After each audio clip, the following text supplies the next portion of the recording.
নমস্কার, আমি মৌসুমি একরাশ ভালোবাসা নিয়ে আজকের ব্লগটা সাজিয়েছি।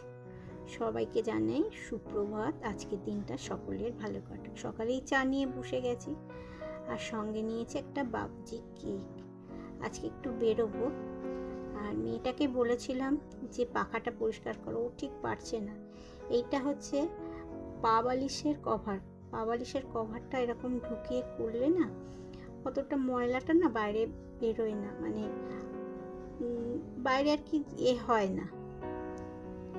এরকম করে ধরে ভেতর দিকে ঢুকিয়ে তারপর নিতে। আজকে এই লাঞ্চ করেছিলাম আলু পটলের তরকারি, মাছের ঝাল, পটল। আর এই যে শিয়ালদা স্টেশন, এবার আমরা একটু বেরিয়েছি।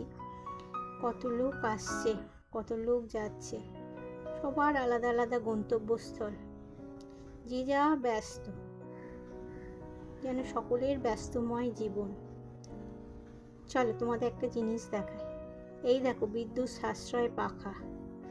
এটার তো আমি শিয়ালদা স্টেশনে এর তো আমি তার খুঁজে পেলাম না, কিন্তু এরকমই লেভেলেই চলেই যাচ্ছে। বিশাল বিশাল তিনখানা পাখা রয়েছে, তিনটে না চারটে।